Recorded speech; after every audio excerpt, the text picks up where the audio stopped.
नमस्ते। मैं अविनाश आप सबका टाइम एंगल ट्रेडिंग चैनल में स्वागत करता हूं।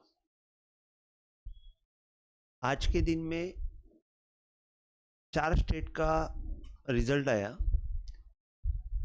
इसमें बीजेपी ने 3 स्टेट वन साइडेड जीत लिए हैं।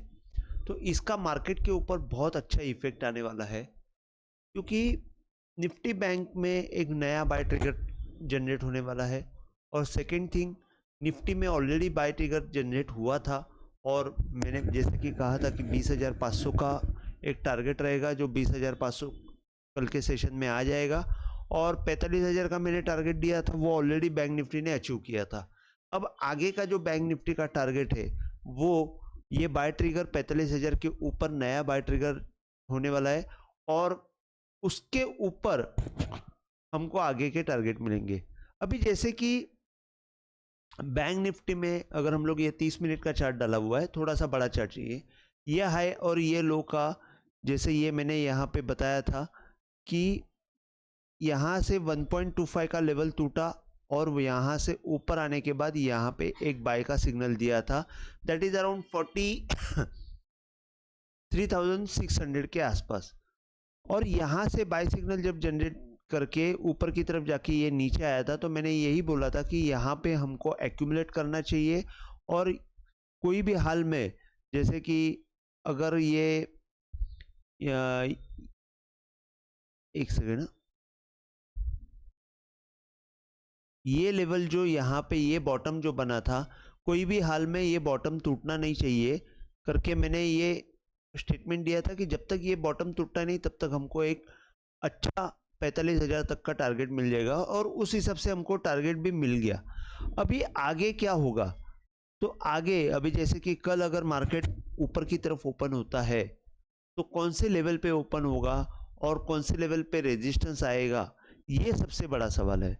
अब मेरे हिसाब से ये मार्केट में बैंक निफ्टी में 1000 पॉइंट की तेजी तो आराम से आ सकती है।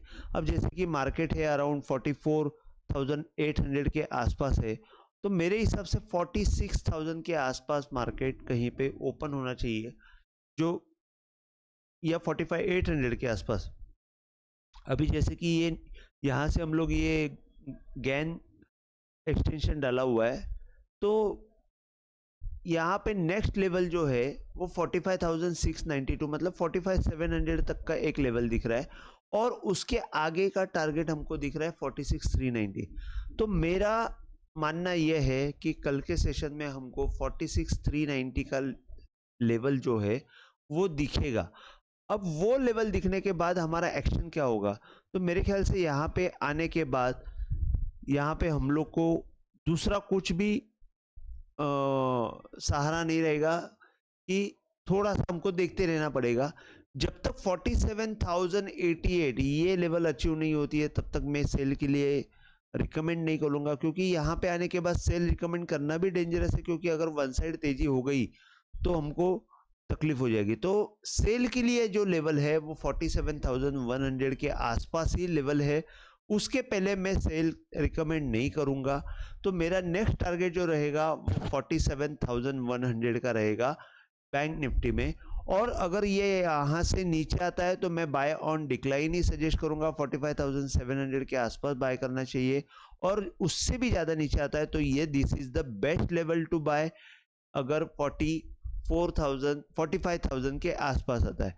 तो जैसे कि अगर कल यहाँ पे ओपन हुआ तो मैं बोलूँगा कि यहाँ पे 45,700 के आसपास ओपन होता है, तो मैं बोलूँगा यहाँ पे आप डायरेक्ट बाय कर सकते हो, आपको टारगेट मिलेगा 46,400 और 47,000 तक का टारगेट मिल सकता है। लेकिन अगर समझो यहाँ पे ही ओपन हुआ तो फिर यहाँ पे 46,400 के आसपास ओपन हुआ तो हमको कम से कम एक लेवल वेट करना चाहिए। अगर ये नीचे आता है तो ये लेवल पे हम लोग को बाय के लिए देखना चाहिए, या तो ये लेवल ऊपर जाता है तो 48,000 के आसपास सेल के लिए देखना चाहिए। तो मेरे हिसाब से दूसरा कोई रास्ता नहीं है, यहाँ पे हमको उसी हिसाब से काम करना चाहिए जो हमको लेवल्स दिखा रही है। अभी ये जब ये 40 मतलब ये 0.50 का लेवल जब ये क्रॉस हो जाएगा तो बैंक निफ्टी एक नया बाय सिग्नल जनरेट करने वाला है, और that is target is around 47,100। अब मैं निफ्टी में बता देता हूँ। निफ्टी में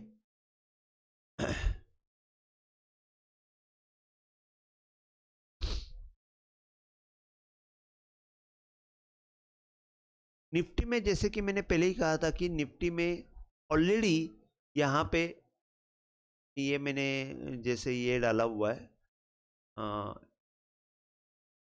ये हाई से ये लो तक मैंने ये गेन परसेंटेज डाला हुआ है, और मैंने हमेशा बोला है कि यहाँ पे हमको बाय सिग्नल जनरेट हुआ है, दैट इज अराउंड 19,200, और वहाँ से निफ्टी ने ये हाई को क्रॉस कर लिया और नया हाई बना लिया, दैट इज परसों नया हाई बना लिया और 20,229 के ऊपर नया हाई बना लिया।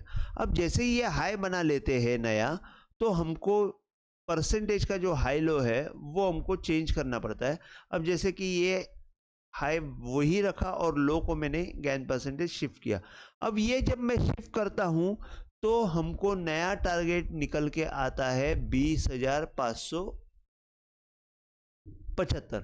अब ये 20,575 है, मेरे हिसाब से कल के सेशन में हमको ये ओपनिंग में ही दिखेगा, जो आपको 20,575 मतलब मेरे ख्याल से 300 पॉइंट ऊपर हमको निफ्टी ओपन होते हुए देखेगी। और मेरे ख्याल से यहाँ पे अगर आने के बाद फिर हम लोग को आगे देखना है कि यहाँ पे ऊपर जाके सस्टेन होती है, या ऊपर जाके सस्टेन होके अगर कोई प्राइस एक्शन में सेलिंग का प्रेशर आता है तो हमको फिर 20,229 के आसपास बाय के लिए सोचना चाहिए, अगर ये यहाँ से ऐसे आता है तो। लेकिन अगर यहाँ पे आने के बाद अगर ये साइडवेज मोमेंटम देंगी तो हमको फिर दूसरा कोई रास्ता नहीं है। एक्चुअली जब ये 20,575 क्रॉस हो जाएगा तो हमारे लिए स्टॉप लॉस ही 20,229, समझो 20,200 का स्टॉप लॉस हो जाएगा, जो हम ये कैरी के लिए यूज कर सकते हैं। तो अगर यहाँ से हमने ये अपवर्ड एंगल डाला तो आपको जो एक रेजिस्टेंस का लेवल जो रहेगा, जो एक कंफर्टेबल रेजिस्टेंस का लेवल रहेगा, वो 20,650 660 के आसपास या 20,700 के आसपास रहेगा। तो मैं बोलूँगा 20,600 से लेके 20,700 के आसपास अगर आप सेलिंग का अटेम्प्ट करोगे तो आपको कुछ ना कुछ तो भी हाथ में मिलेगा, या तो वहाँ से फिर हाथ में मिलना बहुत मुश्किल है। अगर हमको नीचे के साइड में बाय के लिए 20,229 के आसपास कहीं पे बाय मिला तो हमको बाय करना चाहिए, नहीं तो बाय करना नहीं चाहिए। यहाँ पे बाय करना बहुत थोड़ा सा मुश्किल हो जाएगा। एक्चुअली वोलेटिलिटी ज़्यादा है, तो मैं ये रिकमेंड करूँगा कि निफ्टी बैंक निफ्टी में हमको कल के सेशन में थोड़ा सा अवॉइड होने के बाद एंड ऑफ द डे जब पूरा सेटल हो जाएगा, कौन से लेवल्स अचीव हुए कौन से लेवल्स अचीव नहीं हुए, उस हिसाब से हम लोग डिसीजन लेंगे और आगे का ट्रेडिंग प्लान अगर हम लोग फिक्स करेंगे तो वो ज़्यादा बेटर रहेगा। कल के दिन में अगर हम लोग अवॉइड करते हैं ट्रेडिंग तो वो सबसे ज़्यादा अच्छा रहेगा। इसके लिए मैंने ये लेवल्स देके रखे हैं, ये लेवल्स आप देख लीजिए, इस हिसाब से कहाँ पे क्लोजिंग आती है, कैसे उसने कल के सेशन में मतलब कल होने वाले सेशन में कैसी मूवमेंट दी है वो आप चेक कर लीजिए और उसके हिसाब से आगे का ट्रेडिंग प्लान आप डिसाइड कर सकते हो। तो आज के लिए बस इतना ही। अगर आपको ये वीडियो पसंद आया हो तो प्लीज़ आप शेयर कीजिए, लाइक कीजिए और सब्सक्राइब कीजिए। जय हिंद, थैंक यू।